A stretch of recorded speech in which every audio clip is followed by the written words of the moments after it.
and you see things like the white party be there, and then they have Lil Baby like in a sandwich. They're hugging him to the front and the back. 100 people at the party. We in the middle of 100 people. There's nothing weird we could be doing in a party. Right. Ever since that Michael Rubin party, that ain't my boy no more. They done got him. That's what 50 Cent had to say after a clip of Lil Baby hit the internet, showing him rocking a tank top, a flashy pink belt, and proudly revealing his brand new thigh tattoos. Now, the whole internet is having a field day. Folks are saying it's wild to get your very first tattoos on your thighs when you don't have a single one on your chest, arms, or back. And they're not just laughing, they're throwing shade, making it sound like this is more than just a style choice. But 50 Cent? He's got his own theory. He swears Lil Baby hasn't been the same ever since that exclusive Michael Rubin bash in the Hamptons. The one where, according to him, Baby got hugged from behind in a way that had people talking for days. 50's painting this as way deeper than just tattoos or outfits. He's calling it a full-on humiliation ritual. The kind of thing he claims certain rappers gotta go through if they want to keep their status, their deals, and their spot at the top of the game. So now everybody's asking the real questions. What exactly went down at that famous all-white party? Who really is Michael Rubin? And why does he always seem to have young, chart-topping rappers in his circle? Before we even get to all that, let's break down why Lil Baby is trending in the first place. He just popped out with some fresh ink. And the shocker? His first ever tattoos are planted right on his thighs, front and center, for the whole world to see. Lil Baby once swore up and down in interviews that he'd never touch a tattoo gun, said it just wasn't his thing. Fast forward to 2025, and now he's stepping out with 90s Baby blasted big across both thighs. He even hopped on Instagram dropping fresh pics with the caption, "Back in that mode," rocking shorts so everyone could see those bold new tats. 90s on one leg, Baby on the other. But that's not all. He's also got a huge CBFW running down the side of his lower left leg, which first popped up in an Instagram post on July 4th. And once fans spotted all this ink, they flooded the comments with shots like "humiliation ritual," "I'm sorry, you let them get to you," and "the industry got a hold on my boy, lay off them shorts." Then it went up another notch, because a video went viral showing Lil Baby performing in those exact same shorts, rocking a tank top and that now famous pink belt. And here's the kicker. During the show, he kept hiking up his shorts, making sure the crowd got a clear view of those thigh tats. The comment section? Chaos. People started saying 50 Cent's been right from the jump. Ever since that all-white party at Mike Rubin's crib, Baby just ain't been the same, one person wrote. Another straight up said, "Michael Rubin already showed y'all Lil Baby was his boy. Why is this even a shock?" Then there was the one that had everybody talking. Bunny hops and hugs from the back from a white little guy with money. Okay, this generation is lost. So now the streets are buzzing. What really went down at that party? And why was 50 Cent warning Lil Baby about keeping close with Michael Rubin in the first place? Back in 2023, Michael Rubin threw one of those invite-only, high-profile white parties out in the Hamptons, and the guest list was stacked. We're talking Jay-Z, Beyonce, Tom Brady, Kim Kardashian, and yes, Lil Baby front and center. That's when a certain photo started making waves. Lil Baby locked in what folks called a hug sandwich between Rubin and NBA star Kyle Kuzma. 50 Cent wasted no time posting that exact pic on his Instagram, dropping the caption, Baby is absolutely one of the best human beings in the planet. All right, we're at a party, everyone's drunk. You know, it's a 13-hour party. People drink a lot of alcohol. But it didn't stop there. Another shot from the party went viral, this time showing Rubin hugging Lil Baby from behind. And to make it even more internet-ready, Baby later posted a video of himself on a private jet with Michael Rubin actually cracking jokes about those same photos. That's when 50 doubled down, saying this is exactly why you'll never catch him at events like that. Sure, some fans brushed it off as 50 trolling like he always does, but others? They've been. Last year, he brushed the whole thing off as ridiculous, claiming nothing shady went down, just a bunch of people having a little too much to drink. But the way Rubin went on and on talking about Lil Baby had people raising eyebrows, with some even saying it came off like he had a crush on him.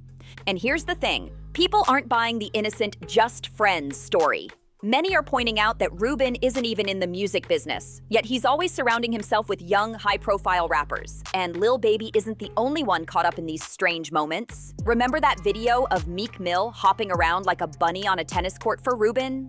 Meek later tried to explain it away, saying it was just the result of losing a bet over a tennis match. But let's be real, watching a white billionaire have a black rapper hopping on command while barking orders, the optics were bad, really bad. So now the question is, who exactly is Michael Rubin, and why does he seem so attached to black rappers?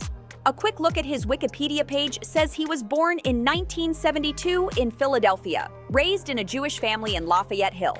By 14, he already had his own business, using his bar mitzvah money and his dad's store lease to open a ski shop. After high school, Rubin enrolled at Villanova University, but he didn't stick around for long. He dropped out after just one semester, flipping a $200,000 overstock gear deal into a major win with the help of a friend.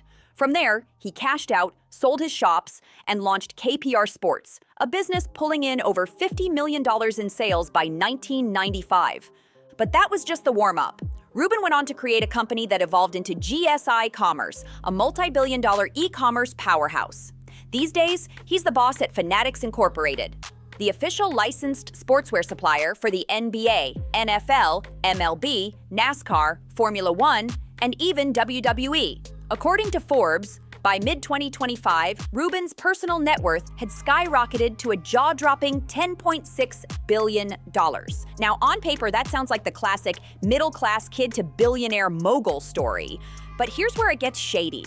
Many say Rubin's real success comes less from what he's done and more from who he knows. And it's strange, because if you actually listen to him talk, the guy has zero stage charm, no energy, no flair. And those eyes, people swear they look soulless. There's this unsettling vibe about him, like something's just off. And the strangest part? Nobody can really explain why so many rappers and top athletes seem eager to be in his orbit. It's almost like they're chasing his approval.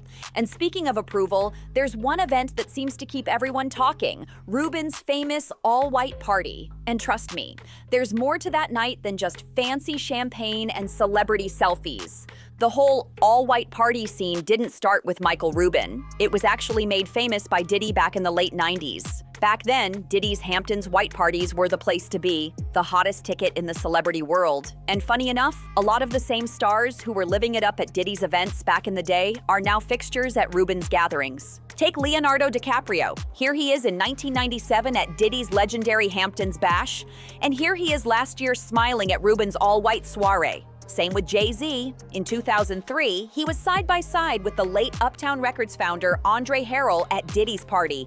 And fast forward to now, he's there with Beyoncé at Rubin's mansion, dressed head to toe in white. That's why some folks are saying Rubin didn't just borrow the white party vibe, he straight up took over the throne from Diddy. And the whispers don't stop there. There's growing talk that Rubin might be running some kind of behind-the-scenes control game, even a blackmail scheme, through these events. The rumors go deeper. Some claim Rubin and certain older billionaires get a kick out of making young black rappers go through humiliating rituals at these parties. Nobody's saying anyone is physically forced, but according to chatter online, plenty of rappers choose to play along. For some, it's because they need help dodging legal trouble. For others, it's about getting career boosts. No. One albums, big award wins, and connections that can change their entire life. No funny weird. You feel me? I'm dapping Kuzman up. And Mike's happy to see me. He run up on me. Right. I got 10 other pictures. We down there. We start down there. Bam, I'm telling his ass, Mike, I'll slam you up. But the darkest layer? Fans have started linking all this to what Cat Williams has been saying for years about the entertainment industry. On Joe Rogan's podcast, Cat claimed that these high-profile parties involve twisted, high-stakes rituals, and that there's way more going on behind closed doors than the public ever gets to see. Whatever the truth is, Rubin's all-white party isn't just a photo op with champagne. It's a stage for a world most of us will never be invited to, but can't stop talking about.